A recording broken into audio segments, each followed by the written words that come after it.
The Downtown Rams podcast is brought to you by Rams On Demand, Seat Giant, Vibe 305, and RWO, Rams World Order. Now enjoy the show. Down the middle, to the end zone, caught by Brandon Cooks. Shoot your arrows. It picks. Nickel Roby Coleman throws. Enzo caught, touchdown. Tyler Higbee. Cooper Kupp plucks it out of the air and gives the Rams the lead. LaMarcus Joyner returns to the lineup with an interception in London. 35-30. Robert Woods, first down 20. 10-5. Touchdown. LA. No, it's Goff who keeps it.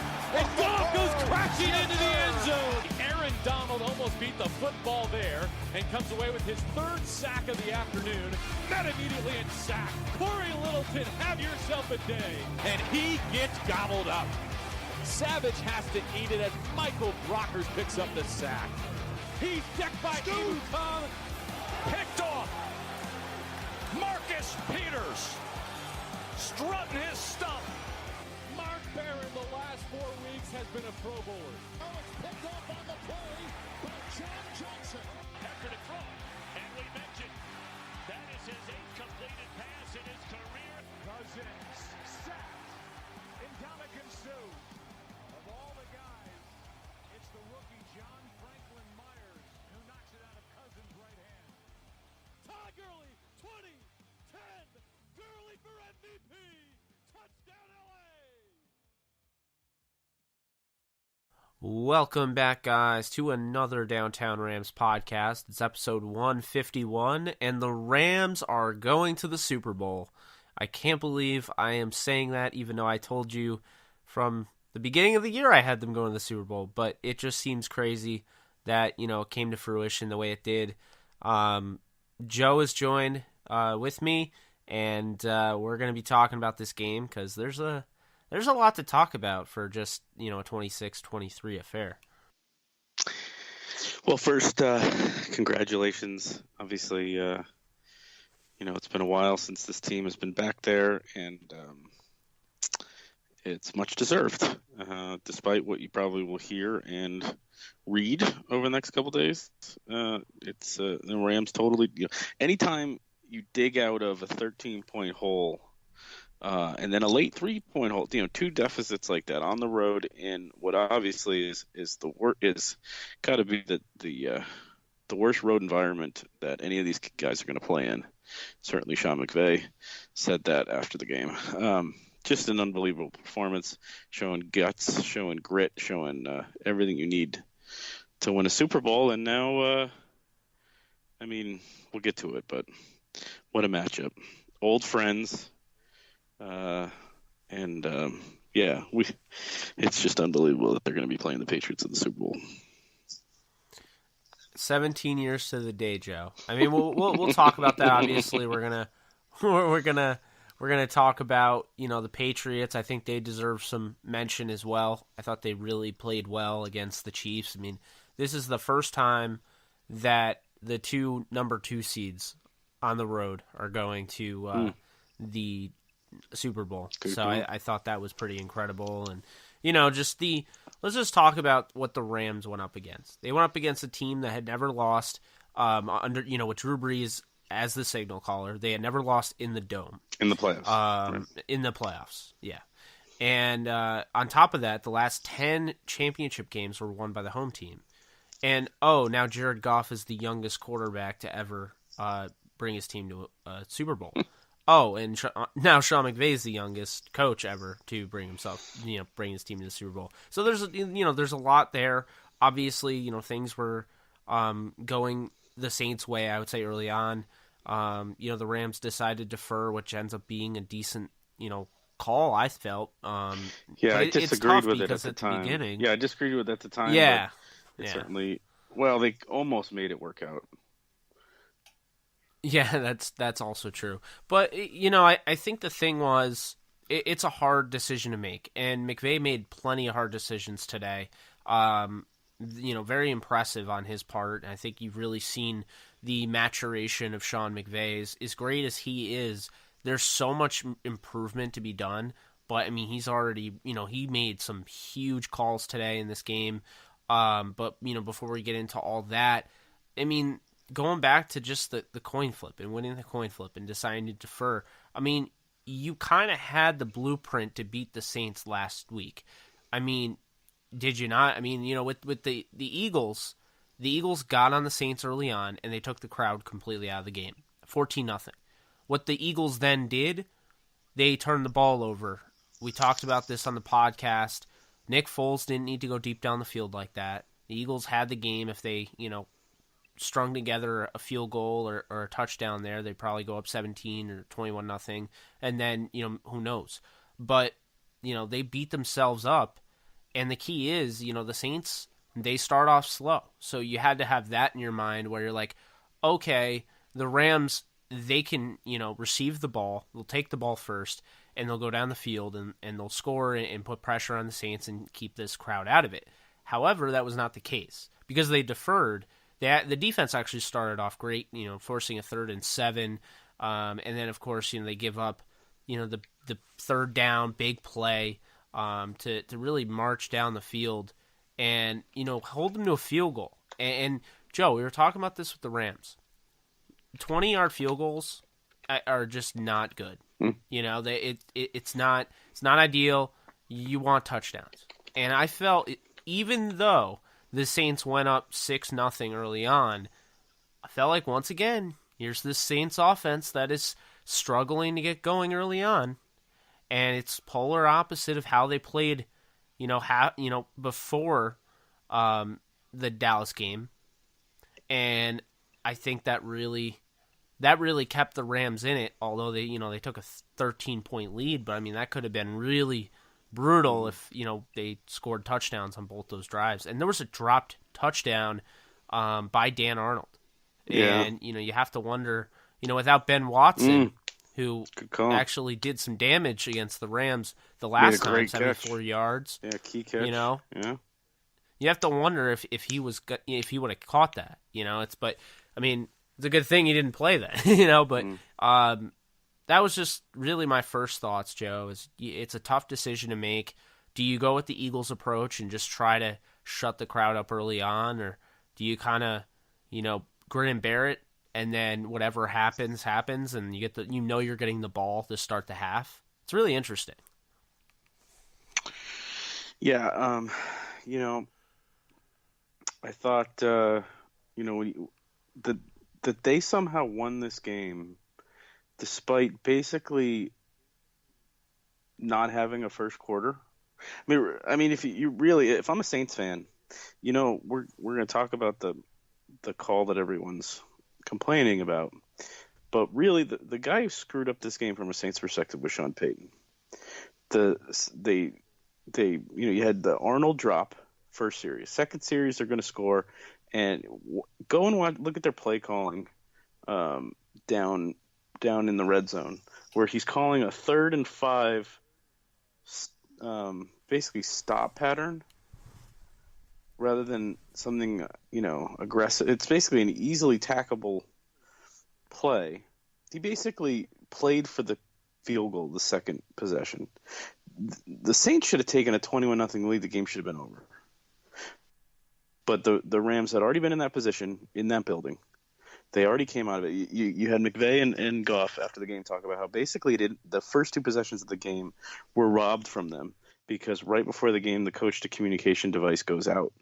And Jared Goff is playing in another man's helmet to start the game. I don't even know if that's legal. Certainly wouldn't be legal anywhere else but the NFL.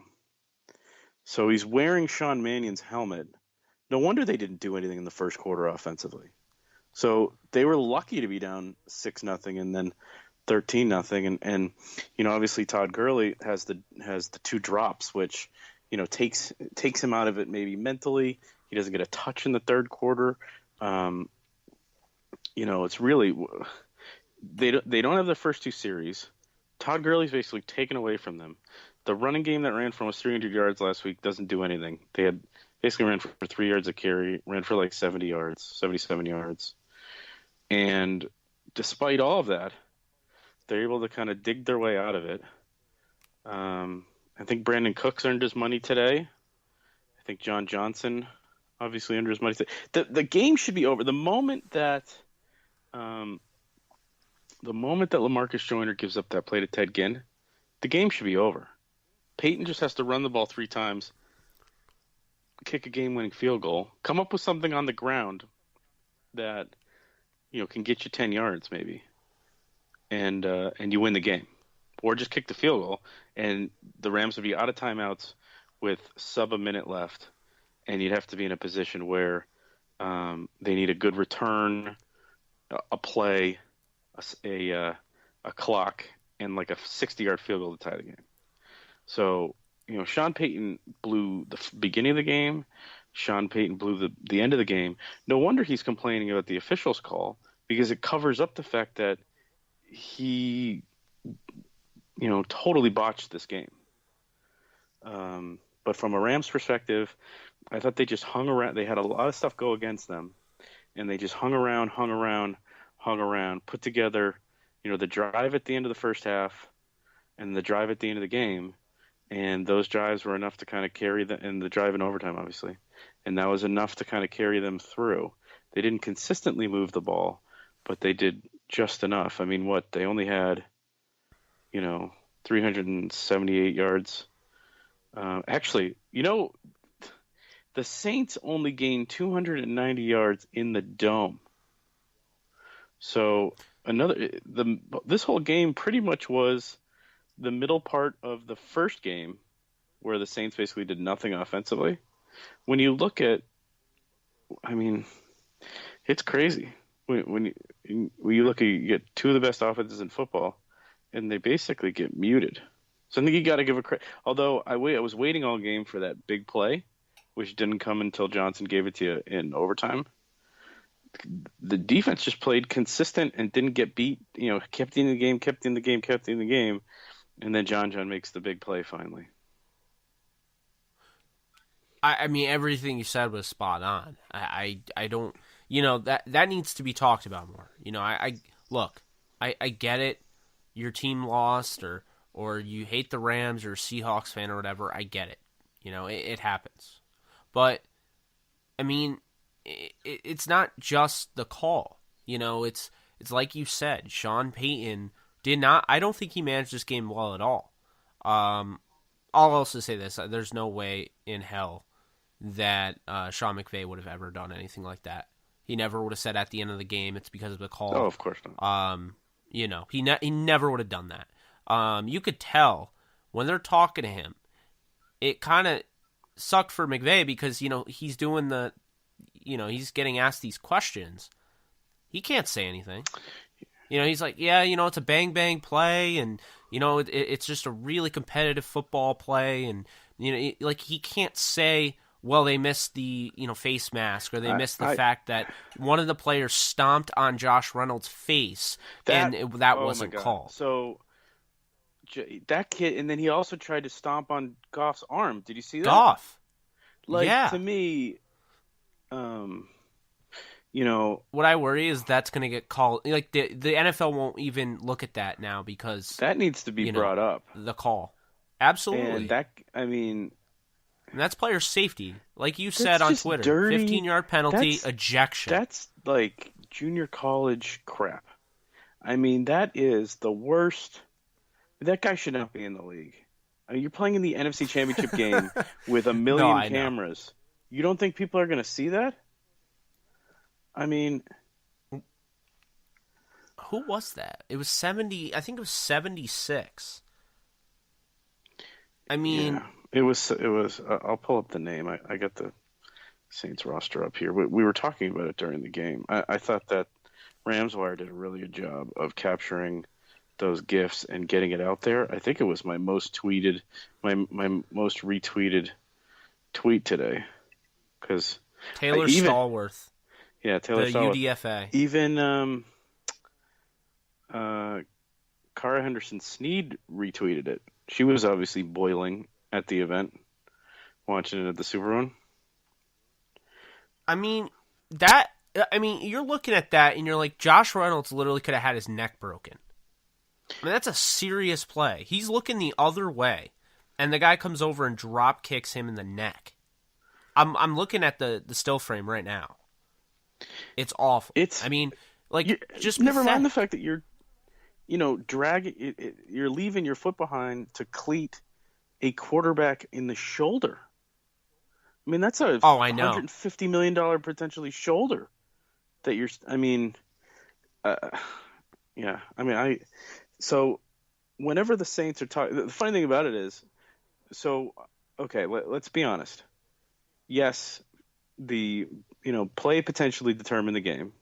Although you don't know if they throw the PI, you don't know if the Rams could still have stopped them. Yeah, fumbled snap.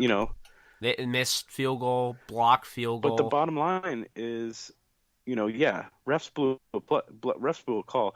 I got a coach I deal with on all the time out here.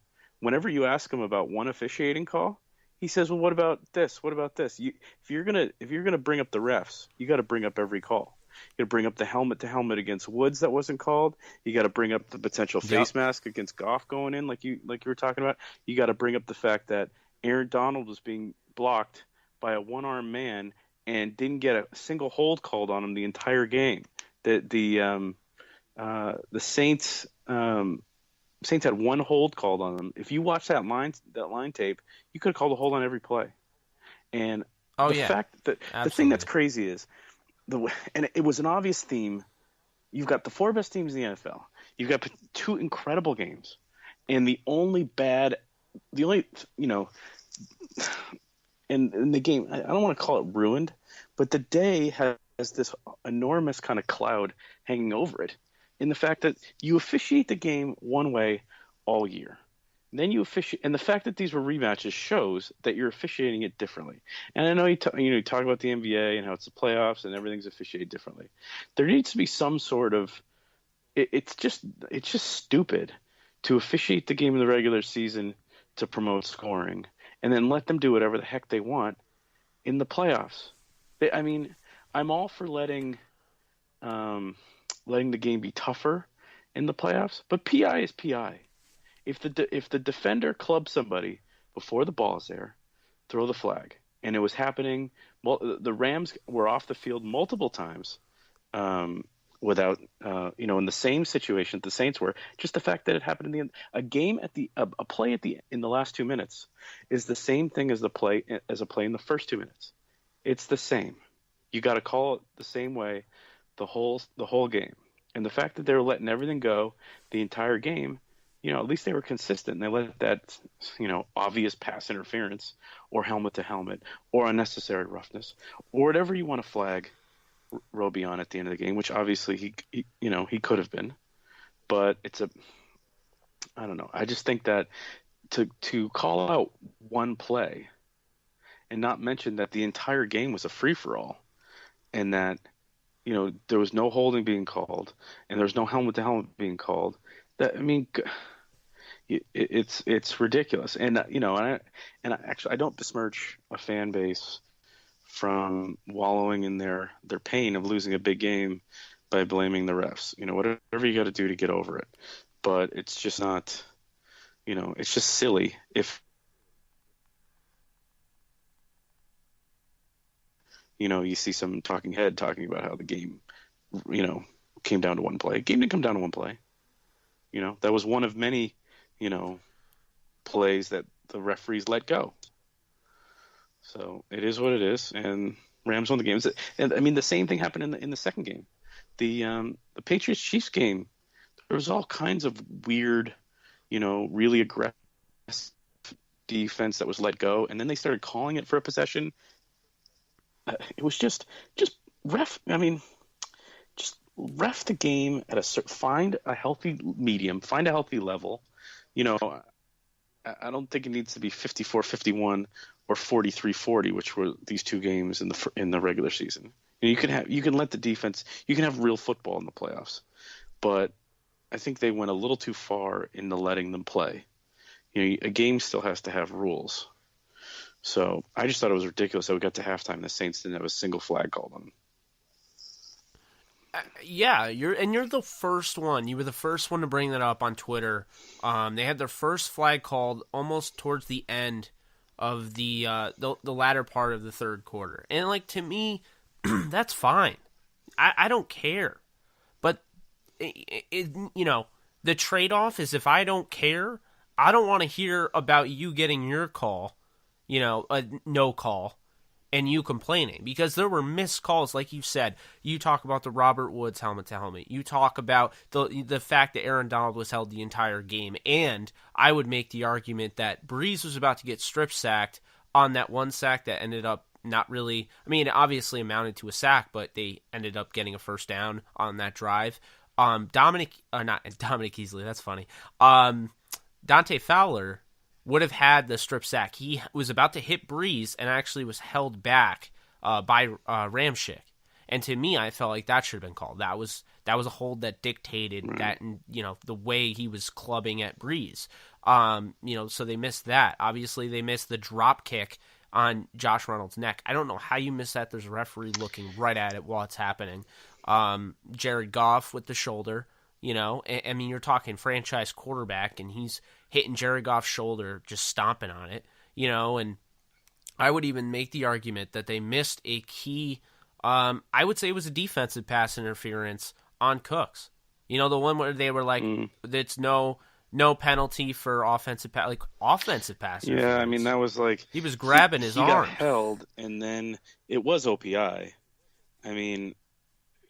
But first he got held. It should have been, they both should have been flagged. It should have been offsetting penalties. Offsetting. The offsetting penalty would have helped because that was the Gurley drop. So, again, the game, insane. There's all kinds of things we pick through and just, moan and groan about the officiating. But the bottom line is, you had two great teams battling it out. And the Rams advanced, and they showed a lot of guts. If you're the Saints and you blow 3 scoring chances like that, and you go up 13-0 rather than 21-0 like you should, and you let that team back in it, you've only yourself to blame. And really, the Saints had multiple opportunities to put this thing away, and they just couldn't. And the Rams just showed heart. Rams didn't, offensively, they do what they did basically with nothing out of Todd. A negative. Todd probably cost them 7 points. He cost them the early field goal off his drop that off the interception, and then he would have scored or set up a touchdown on the second drop, and instead they got a field goal out of that. So Todd's it's amazing how consistent he's been, despite carrying whatever injury he's carried throughout the year with the knee. But he was a net negative today, and they overcame that. And I thought the defense, hung in there.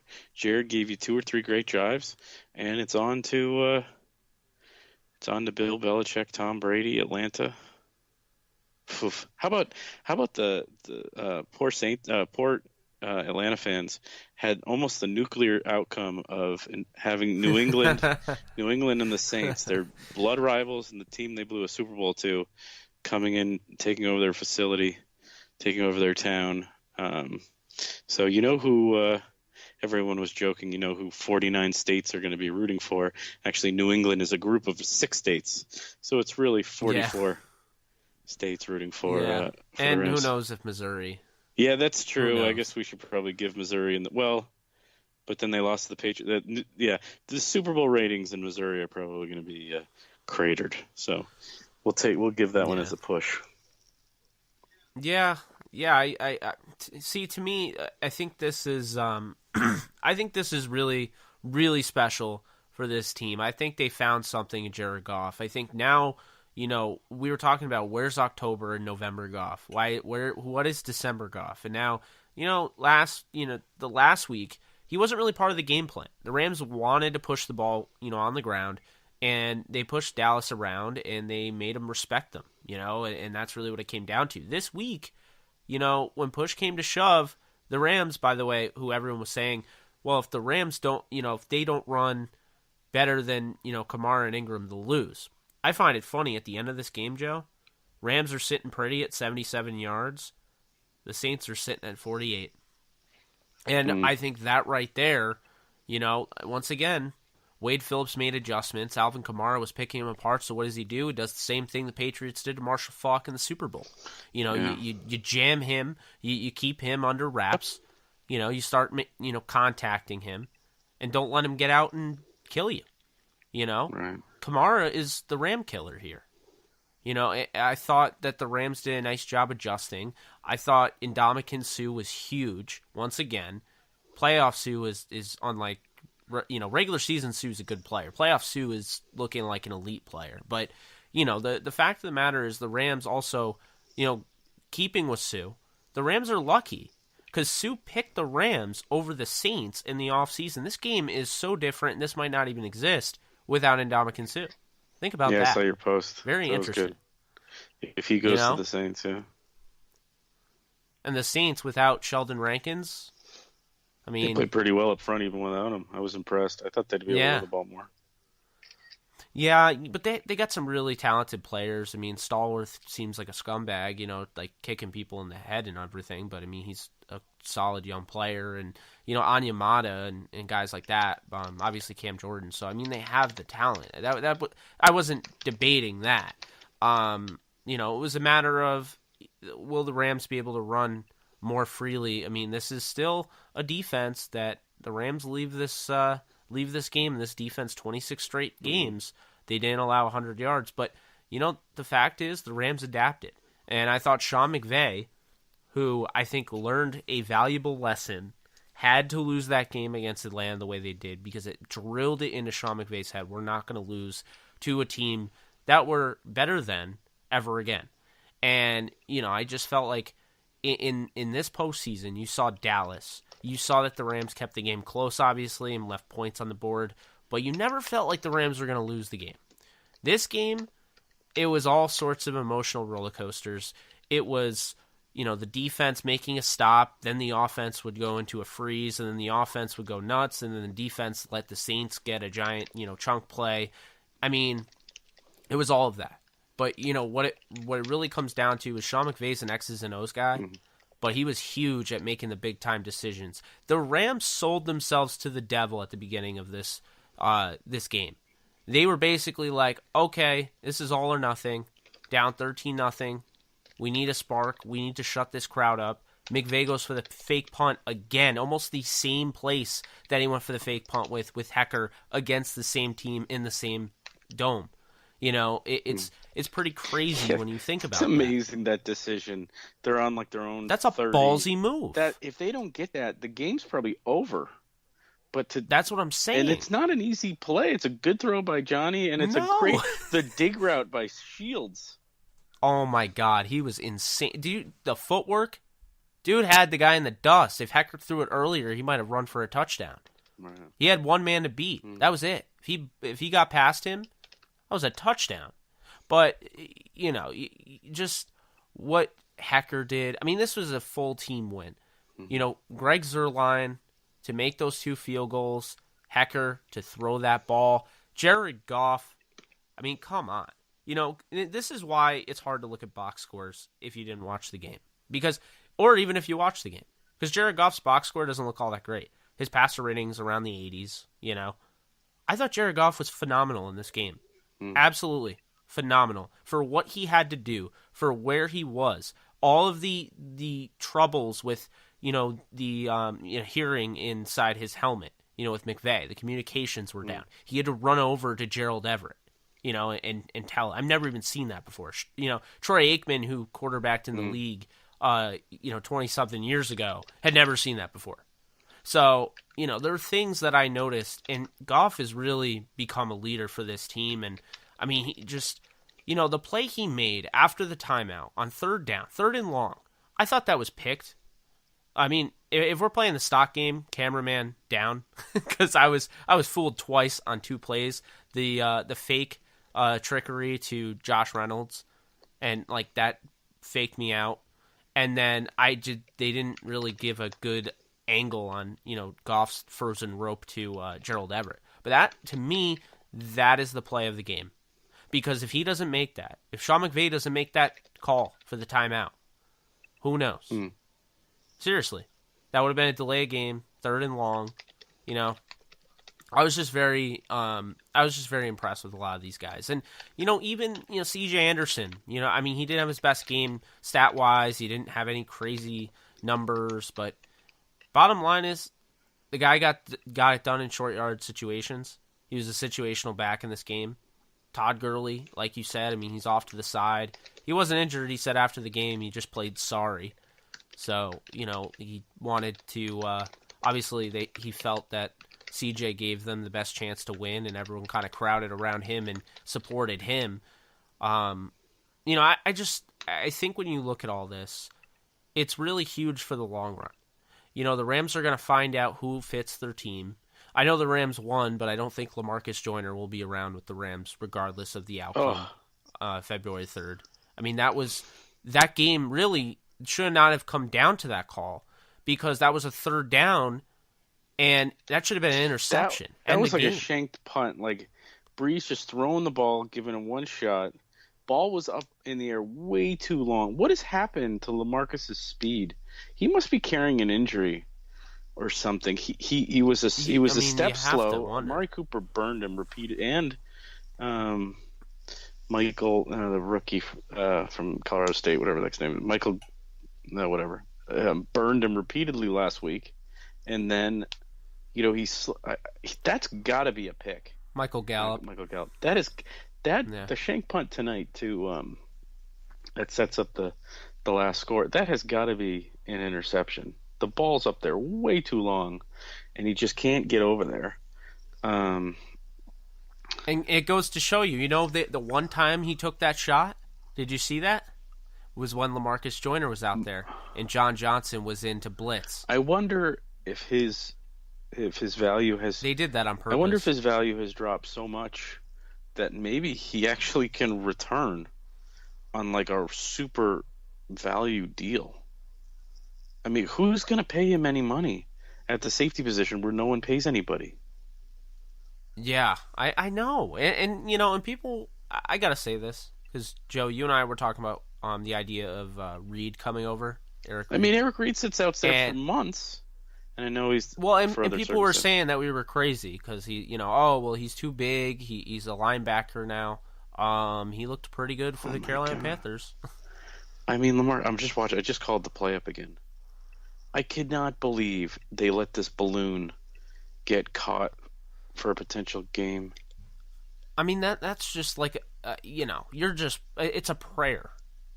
It was honestly kind of, it was kind of pathetic that they were in prayer mode, tied up, 2020, But, I mean, you got to stop him, and he didn't. I think that's a play that you definitely have to come back to regardless, after the season.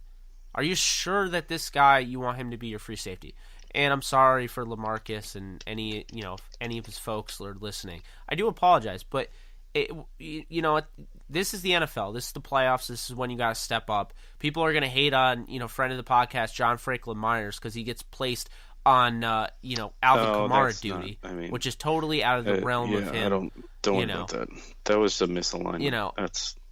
Yeah. But, I mean, it's the bottom line is, though, you have to – you can criticize. I mean, it's their job, and, that was a huge play. I did like that Marcus Peters came over and tried to calm him down, console him, whatever. I thought that was cool. But, I also want to point out something. I don't know if you necessarily did, I gave Mark Barron some flack, but I feel like he's back to Mark Barron. He just looks back, like he's quick. He's fast. He's flying all over the field. Obviously he's not Jalen Smith. He's not super ultra athletic, but I mean he hits hard, and he had a couple plays where he flew, and he just looks so much quicker to the ball and read to react. It's there. Whereas earlier in the year I think he was still just coming back from the injury, and it really hurt him. But I was impressed by him. I really was. And then Corey Littleton led the team in tackles. Now, people were getting on him for not being able to cover Alvin Kamara. Who can? At the end of the day, Alvin Kamara should only be covered by guys like, honestly, Joyner did a decent job. Nickel Coleman, Blake Countess. Those are the guys. It's a DB. You have to treat him like he's a slot receiver. If we'll talk about this later on, but I mean, the guy on the Patriots. I mean, James White. He's going to be an issue. He's going to be like dealing with Alvin Kamara, so you have to treat him. You can't put a linebacker on James White. That's a good call. Yeah. So they're going to have to use the same recipe that for success that they did in this. We'll be able to talk about this more, but the thing is, Patriots have pretty obvious tendencies when Michelle's on the field, they run a high percentage of the time, and when White's in the field, they pass it a large percent of the time, and then you see a little bit more Burkhead. So it's funny. Anyway, let's not get too much in the Patriots, but yeah, I think they're going to be able to do some things from a matchup perspective. That's going to be able to limit the Patriots a little bit, and I like the fact Wade Phillips can potentially really pay off this week, and this is somebody who's beaten the Patriots in the playoffs multiple times. So I think he's going to be a big X factor, but we'll get to that later. But it's be interesting to start just the first, thinking about the matchups for the very first time is kind of cool. I guess that's where we're going into. Now I'm looking at the rundown, huh? You want to just talk about? And by the way, real quick, shout out to Sammy Watkins and Brandon Cooks. They both killed it today. Yeah. They were both the leading receivers for the respective teams. Yeah, Cooks did. And I mean, Watkins really, that huge catch at the end made that what the game was. Yeah. If he doesn't make that catch, which, he didn't make two of them against Atlanta. We won't go there, but no, he was impressive, honestly. The Patriots, I get their secondary isn't the greatest and all that, and I'm actually a huge fan of J.C. Jackson. He gets a lot of flack, but he's also a UDFA out of Maryland that probably should have gone in the third or fourth round and fell due to character issues. He could play, no doubt.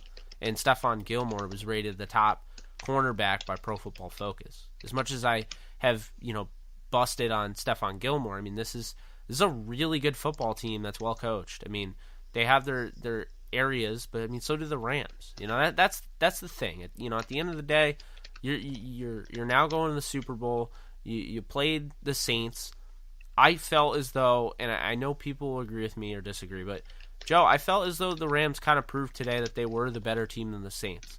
I think when you look at it, for it to come down to that, the wire like that, it came down to the wire, the last time. 3-point game, big time stop needed, and then they get the touchdown that they didn't really even need. Honestly, like Mike Thomas could have gone down and that would have been the game. But obviously they wanted the touchdown. That, that doesn't quite explain, what happened. But for me, the Rams, different team, I get it. But last year, McVay beat Peyton in the Coliseum. I feel like this year, you want to talk about bad calls, the missed fourth down, Hecker. Right. That really changed the momentum. Was that you? Somebody had a great post saying that Rams fans didn't go crazy when they legitimately. We brought it up. It was a legitimate game-turning play. The fact that it happened in the second quarter rather than the fourth quarter, to me, is a non-factor. Yeah. It changed the momentum. The Rams were going balls to the wall. Every play counts. It's not like it was close. It was like, they were way over the first down mark. The Rams were going in. Remember, it was 14-14. They just had a turnover. I just watched the game yesterday. It was 14-14. The Rams were going in to take the lead. That's why they were playing with house money. That's why they faked the field goal, because they had just gotten a turnover. They had a chance to take the lead, and from there everything. They didn't handle the fact that the Rams themselves didn't handle the fact that that went against them, and you could argue the Saints themselves didn't do a good job of handling. When the call goes against them and they don't get it, and you see the whole sideline going crazy up and down, Peyton stomping around, complaining to anybody. They're not focused on the next play. They're not focused on getting the stops they need. They're complaining the whole time, and so that their minds went, because of that issue. because of that mistake.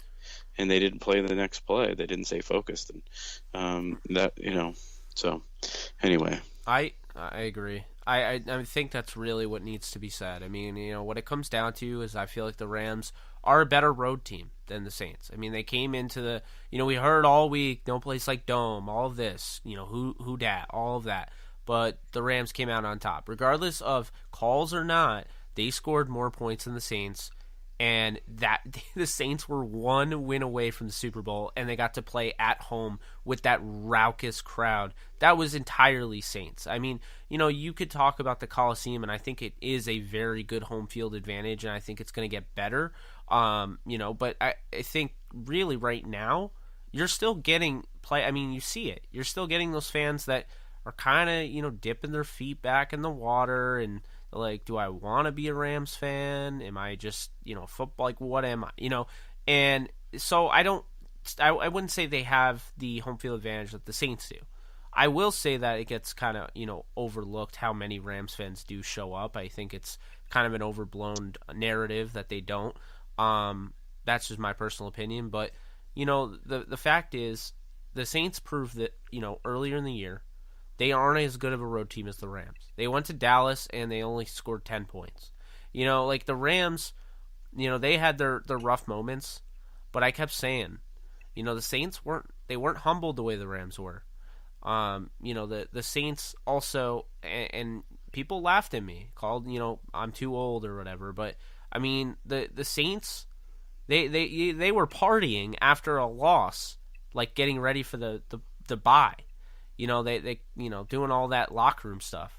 And I think it was Bill Plaschke that said there wasn't like any champagne or anything, with the Rams. Yeah. It was just kind of like a more calm locker room. Obviously they were happy and, they're excited, but it wasn't insane disco party like they just won the Super Bowl when in fact they hadn't even gotten there yet, like the Saints. And I do think some of that, you have to bring that up because I mean, this team, they were cocky all year. They were throwing shade at the Eagles. They're playing their, music or whatever. And, they're throwing shade at the Rams. And they're like, you know what? Like, we know we're better than them. And, they just have one less loss than us. We're going to give them their first of the season. Well, like what everyone wanted, the Rams got the first loss of the season from the Saints. And they dished out the Saints' final loss of the season. So, with that, we move on to the Patriots, and I just gotta shout them out because Joe, to go into Arrowhead and do what they did, I don't think people quite realize it because there's a lot of hate towards the Patriots, and I get it. I'm not fond of the Patriots myself, but it kind of, I feel like, blinds people from, with how good Tom Brady is, how good Bill Belichick is, how good this game plan is, and just the fact that they, made short work of the Chargers, who everyone was starting to say, ooh, it's all LA Super Bowl. I picked the Chargers. They destroyed the Chargers, and then they go to Kansas City, and they beat the explosive Mahomes. And people can say, oh, well, they didn't have Kareem Hunt, which I thought was hilarious. Someone actually said that on my timeline because that wasn't the issue. Damian Williams has played fine. Spencer Ware made one of the catches of the year, on the final drive with Mahomes. I wouldn't say that was the issue. I think the Patriots they won, and it could have gone either way. It was a close game. There were bad calls on both sides, so I also don't want to hear that. Because, what it comes down to is they missed a hold on Gronk on one of the last drives of the game. And then, they give the makeup call with Tom Brady that's not, rough in the pass or whatever. But then, they missed another hold. And then, did Edelman actually hit the ball? Like, to me, I don't know. I don't know if he touched the ball. Yeah, I was surprised they overturned it because I don't know. It was, I do think they're getting to a place in video that it needs to be obvious for them to use video to overturn stuff, and they're getting to the place where they're making. I mean, when you have to put the multiple angles together to argue that the ball never hit his thumb, I think that's kind of too much. Like, yeah, I mean, I think that goes beyond the scope of the rules, which is it has to be clear and obvious to overturn what happened on the field. And so So I was surprised that that didn't stick. Um, and and then it worked out that on the next play, Edelman, drops a ball and the thing gets deflected and Chiefs have their opportunity. So I guess it's not that huge a deal. But yeah, How about D Ford lining up in the neutral zone? The guy that nailed Goff in the Thursday night game. It's that huge hit. I mean, it's a shame because if he doesn't line up in the neutral zone, Chiefs are going to the Super Bowl and he knows it, and that's going to be one of those killer kind of GOAT moments.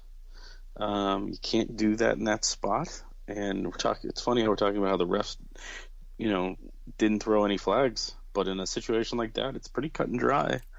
Somebody lines up in the neutral zone, you throw the flag, and because we still had offsides and encroachment flags despite everything else being kind of nipped in the bud.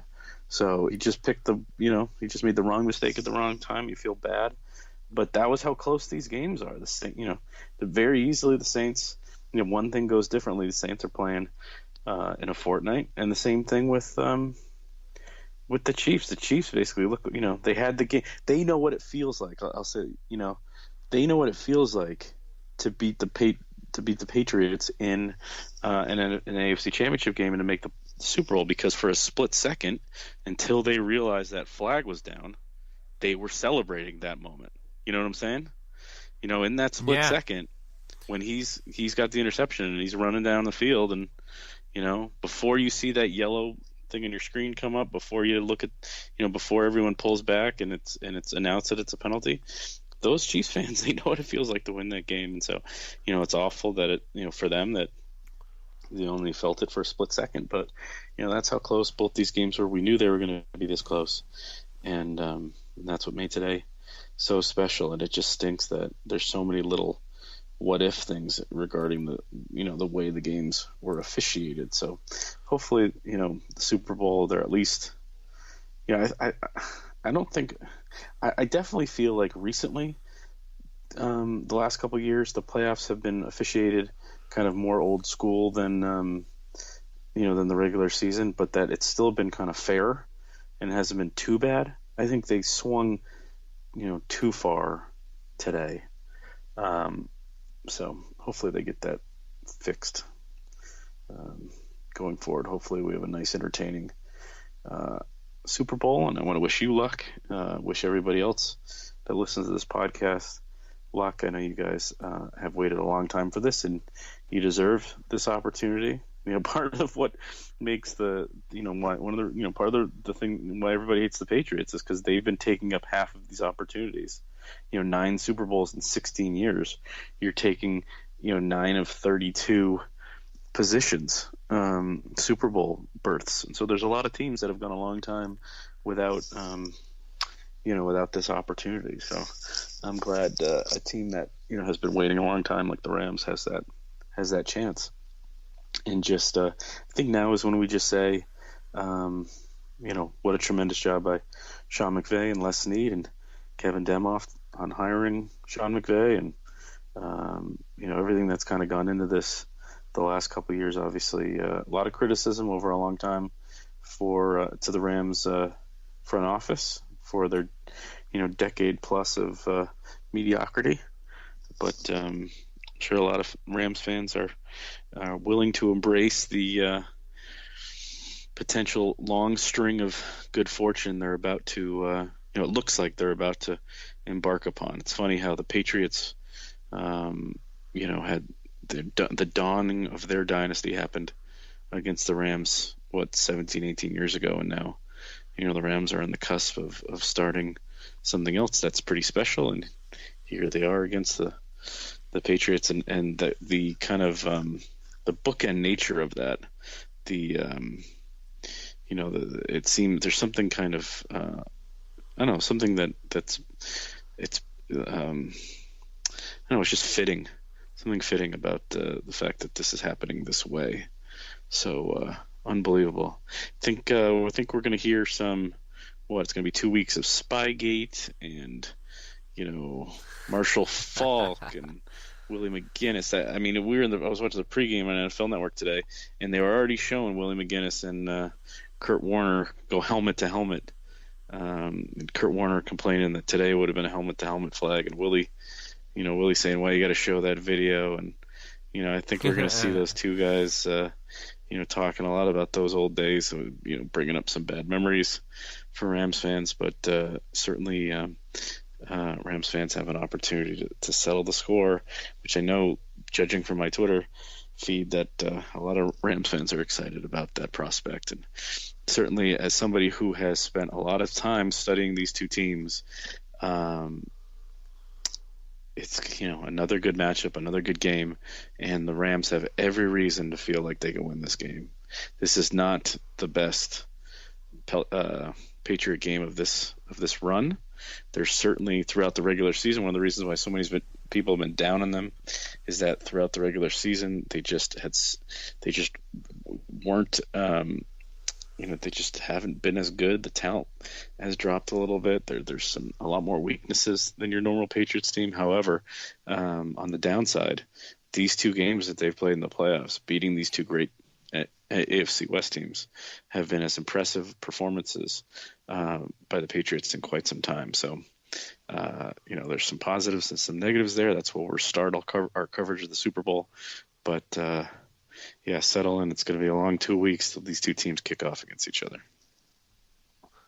Yeah, it'll be fun because I'll be in Mobile, so that'll a week will go by and I'll be watching all these young and talented prospects that probably the Rams are likely to draft at least half of their draft from them, since they do it all the time from the Senior Bowl. Mm-hmm. So looking forward to it. That'll be fun. I'm looking forward. Hopefully, more Rams people come out because last time it was just me and DeMarco Farr. So, we'll see about that. But no, I think it's crazy. Joe, one crazy stat that I saw today. Do you know what Tom Brady's record is when the Patriots? Tom Brady, because he's been on the Patriots his whole career. But when Tom Brady is he's up at halftime. Oh, it's like something in one. 72-1. Yeah, the one was just recent. What was the one? There was something with the Rams today that they were 1-70, 1-80 when they were down 2 scores or something on the road or something that they dug out. They turned over a similar. I retweeted it. I forget what it was, but something about how they were 1-80. I'm looking on my feed for it, but anyway. Yeah, no, I have an idea of what you're talking about because it's like the Rams have never been down. That was the most they've been down in the Sean McVay era, on the road. I think that's what it was, and they'd never won a game. The Rams had never won a game when down 13. They're 0-8 in the playoffs, down 13 or more. So I think that's what it was. Katie Sharp, I believe, put that. I'll look that up because you know what? I think that's really what it is. But I just thought it was crazy because actually the Brady thing, that was the Dolphins game. So it came down to a last minute, hook and ladder play to break that crazy 70. Was that what it was? Many and yeah. It was the first time he had lost after being up at half. Yeah, and the funny thing about it is that today's game would have been at Gillette if they hadn't blown that Dolphins game. But the Patriots always lose in Miami, and it's what it is. I think Tom Brady's got a losing record. It's their kryptonite, and I'm sure Sean McVay will be watching that film, trying to come up with what makes the Dolphins so difficult for the Patriots to beat. I guess you can't bring that humidity from Miami into the dome, but I guess they'll do their best. Just a tremendous night for Rams fans. Congratulations. I had a great time. I was at the Caneo Rams party at the park in Oak Park, and just a big time. I was joking that it was as loud in the restaurant as it was in the Superdome. Got some great video of a lot of your favorite Rams fans on Twitter emotionally reacting to coming to grips with the Rams returning to the Super Bowl.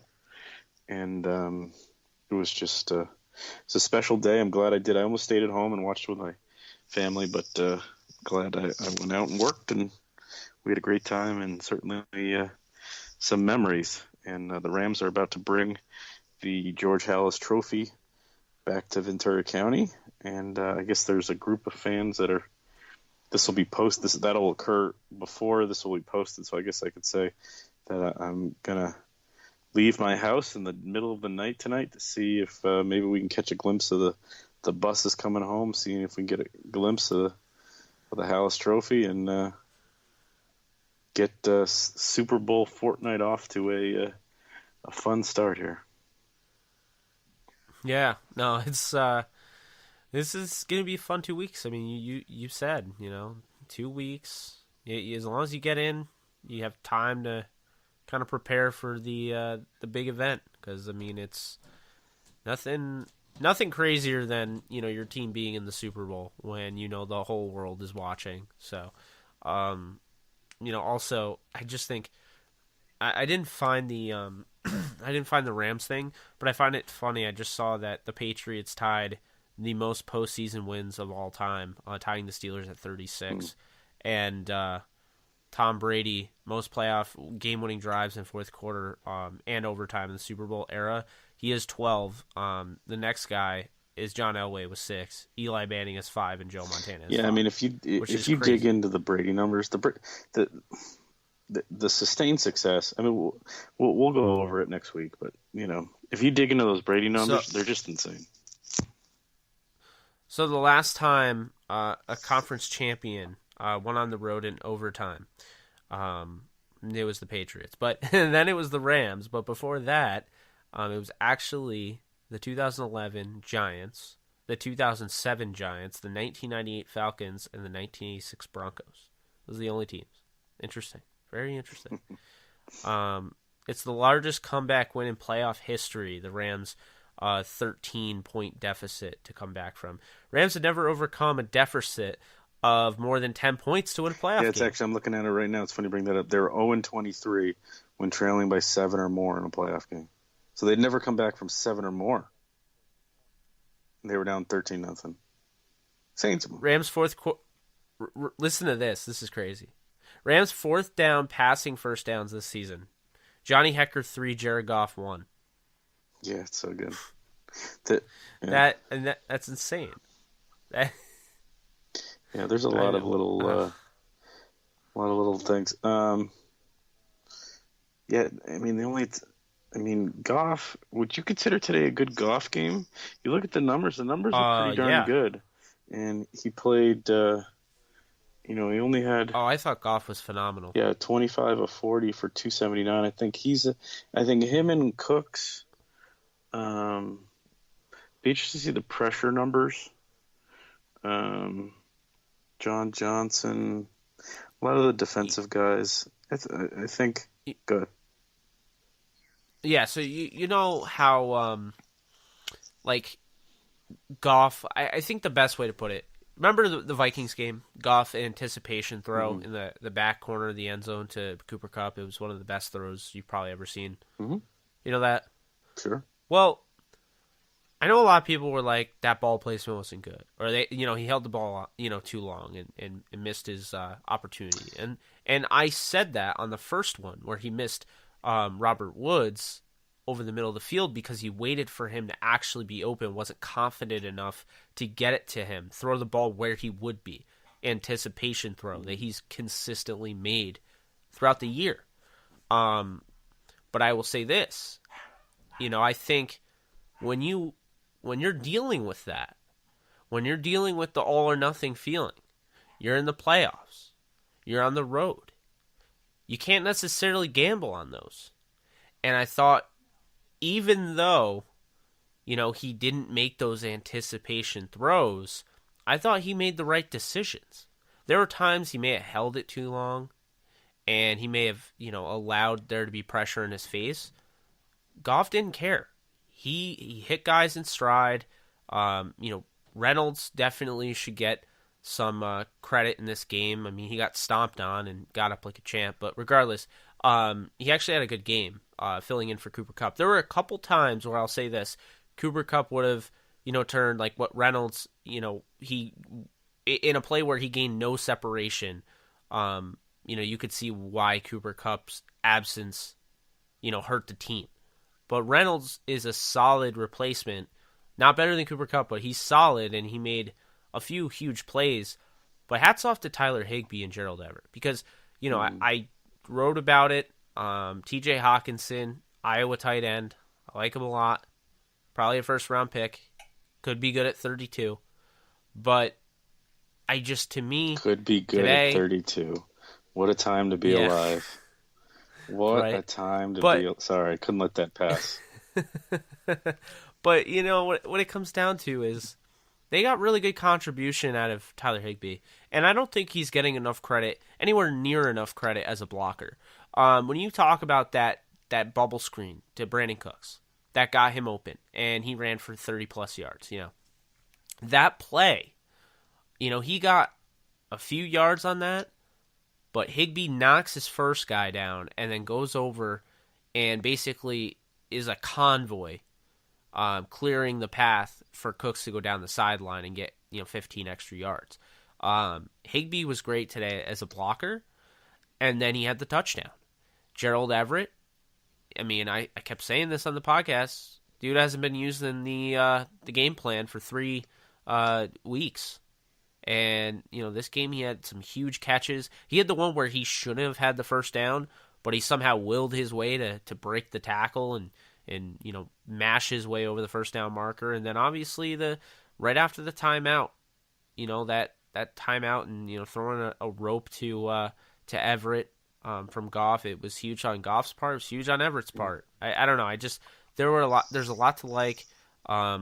Obviously, this game could have really come down and bit Jared Goff, the missed touchdown to Robert Woods where he kind of, panicked and threw it away. He couldn't really hear McVay, and that led to, the field goal. But, overall, I mean, he had a phenomenal game, I felt.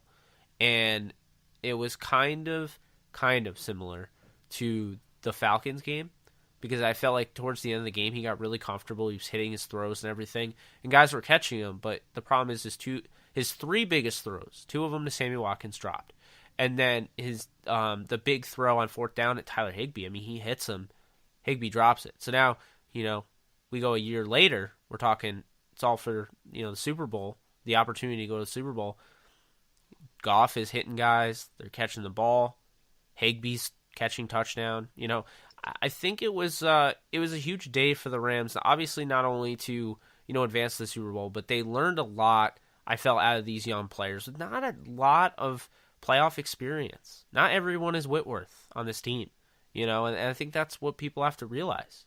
So that's why, if the Patriots were favored, I'd understand it, because I think when you look at the Patriots, they're more seasoned. I mean, they have a veteran quarterback in Tom Brady. He's actually the oldest non-kicker in Super Bowl history, at 41 years old. He is going up against Jared Goff, who's 24 or 25. I don't know. I think experience had something to do with the beginning of it. Really impressed the way the Rams were able to rally back at the end. But with that being said, Joe, look at this matchup real quick as we wrap up the show. What do you anticipate, this, being? Like, is it going to be a shootout like the Eagles game? Is it going to be more defensive like the games we saw today? Well, what do you see out of this? You watched Super Bowl last year? Oh, yeah. What was that? That was a shootout. An ungodly, crazy I'm NFL hoping we don't shootout. see that. You're dealing with Tom Brady. I was cool seeing it once, but you're dealing with Tom Brady in the Super Bowl. Rams are going to have to score 30-plus points, and somebody on this defense is going to have to make a play in the fourth quarter. This is my opinion now. It's going to be my opinion in 2 weeks. Both of these teams are going to be in the 30s, and if not more. And well, no, I think the defenses are better than those defenses. The Patriots defense last year was much worse than this. Defense has improved this year. I'll say mid 30s, and I think I believe in this Rams defense more than a lot of people. Obviously, with the talent, they came up with the one turnover today in a really tough spot. I think they did.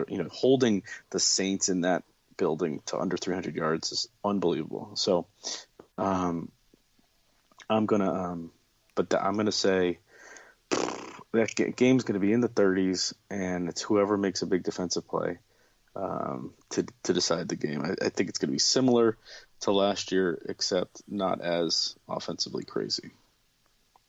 But are we looking at a similar Falcons game? Maybe a team gets up early on. No, see the thing, and we can go. There's a lot I can go into this, but the Rams. I'm gonna say this: the Rams should be favored in this game because they have they play the right defense.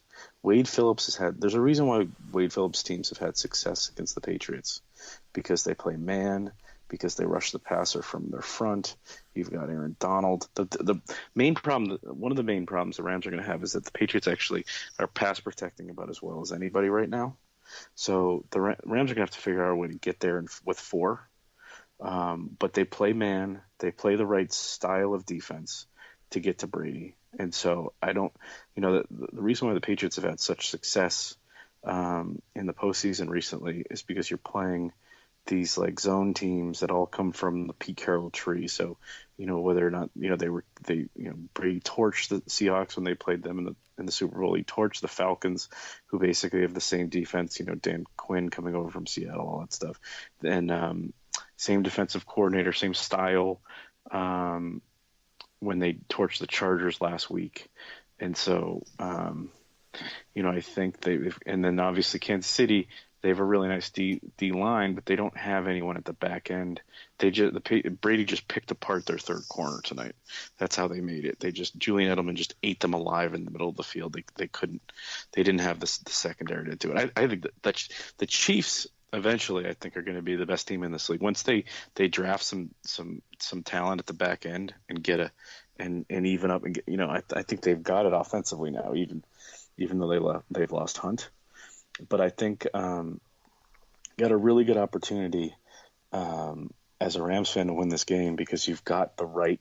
This is gonna be on Wade Phillips in the defense to get enough to slow down Brady just enough to give the offense a chance to win this game, and it's gonna be great. I think both teams are gonna be. It's gonna be entertaining. I think it's gonna be in that dome. So. Buckle up. It's going to be a lot of fun. But I do think the Rams have a really good chance to win this game because of Wade Phillips and what they have in the defensive end. I think you're absolutely right. It's going to be a lot of fun. This is the thing. Obviously, I wanted this. A lot of Rams fans want this. Everyone talks about the Steelers and everything, and I always say this, that 1979 team was 9-7. The Steelers were, I believe, 12-4. I mean, that was great and all, but it's not revenge. You have to keep in mind the Rams were 11-point favorites in the Super Bowl against the Patriots and lost.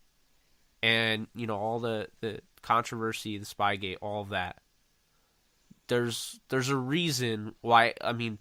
Again, I understand, the LA fans more so, they gravitate more towards the Steelers, getting revenge on the Steelers for that reason. I just think if you're really thinking about it, I think it hits home more with the Patriots. And I get some LA Rams fans, stopped rooting for them around that time, after they left and everything. They were bitter towards St. Louis, and I get that. But, I mean, it's the same organization. And, if you support the Rams right now, if you support Kurt Warner and, you love the legends and everything, then you have to admit that, that wasn't a good defeat. It really, and it's actually something to bring up because, we've seen Super Bowls kind of change the course of teams. the winner you're looking at. I mean, last year the Eagles. I mean, that was huge. They didn't win this year, but it's like, I don't know if without the momentum last year, I don't know if they would have done what they did this year. You know what I mean? Like, had they lost early in the playoffs, I don't know if they would have done what they did this year. Yeah. I would say, the Falcons losing in the Super Bowl, I think kind of disrupted everything that they had going for them. I would say the Panthers haven't been the same since they lost to the Broncos. Here, let's wrap it with this. I got a great trivia question for you. I'm springing this on you. You don't know it.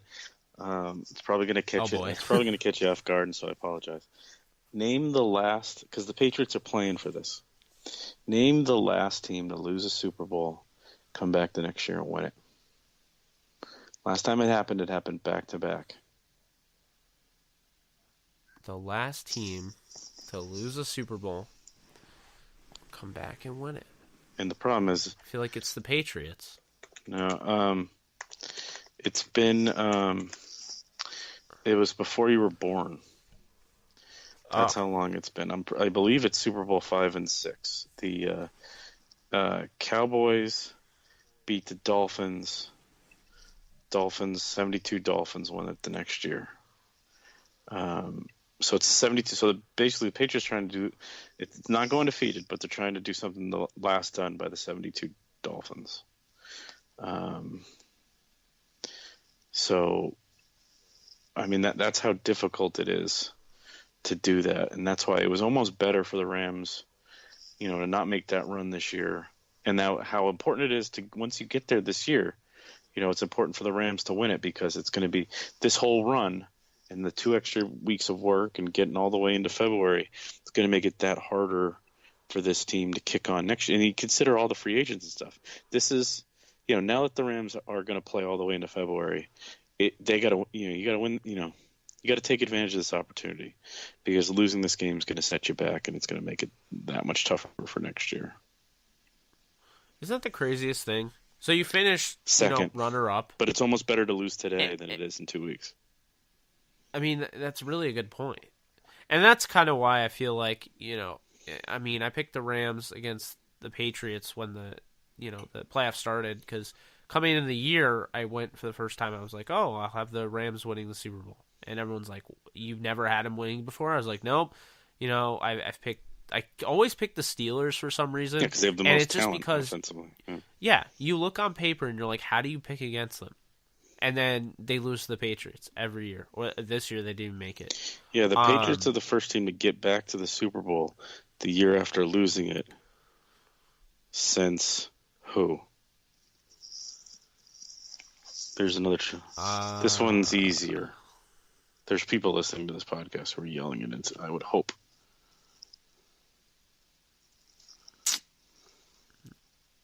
I don't know. The Buffalo Bills. Buffalo Bills when they won 4 straight in a row. That's right. That's right. That's brutal. Yeah. I can't even imagine that. That was a great team. The Bills. The problem, they just had to play. They had to play those Dallas teams twice. They should have won the first one. The Bill Belichick game plan that's still in the Football Hall of Fame. Kind of what they did tonight, actually. Keep the ball away from Pat Mahomes. 40 minutes of 40 minutes of time of possession. That Giants team was not very good. Backup quarterback. That's the team they should have won. That's the team Buffalo should have beat. And then they had to play those great Dallas teams those next 2 years. And then, excuse me, no, the Washington team it was Washington, then the great Dallas team. So anyway, they had no chance against those Dallas teams, but they should have won the first one. But anyway, now we're really getting off. I'm tweeting this out right now. I'll also say this, by the way. Sean McVay, 14-3 since taking over with the Rams, road record. That's the best in the NFL of any coach. Wow. Yeah? Yep. That makes sense, too. I mean, they've had a lot of success on the road. What did I tell you about, this game? instead of playing the Eagles, like I know a lot of people want. This is gonna toughen up the Rams. This was big.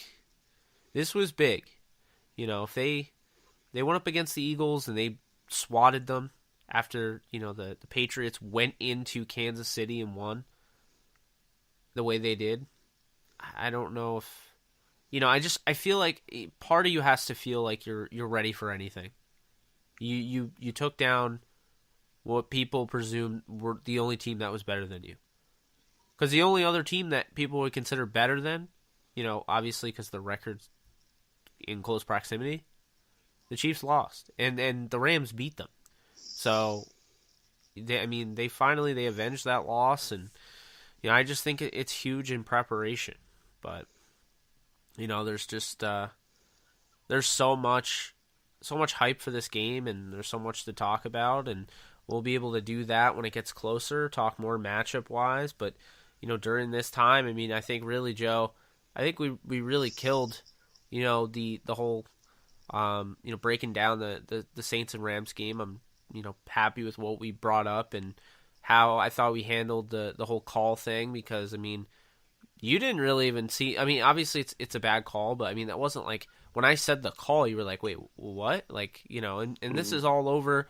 I'll tell you right now, while we're recording this, I have my TV on in the background. I have it, obviously muted, but I have, Scott Van Pelt's ESPN SportsCenter thing going on, and I've seen them replay that call, that no call. I've seen them replay it 20 times since we started doing it. It's ridiculous. It's going to be point. It's what they're going to talk about for the next 3 days on that network. So it is what it is. Get used to it. But bottom line is Rams fans going forward, and Saints are not. So it is what it is. Let's save the rest of the Super. No, I don't know. We'll continue to do some. I meant to be in the Discord channel today. Sorry, I was trying to. We should hold some sort of chat here or something.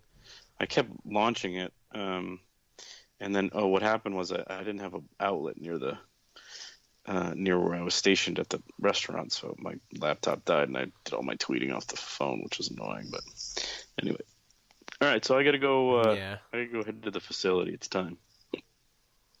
It's time. So Joe's bouncing. That means we're both going to bounce because it's been a good podcast. I hope you guys enjoyed. For episode 151, I'm Jake Ellenbogen. He's Joe Curley. And this has been the Downtown Rams podcast covering your NFC champion Rams. So, you got to keep it right here because, we're going to have Senior Bowl interviews from yours truly. I have a special guest coming on around the Super Bowl time.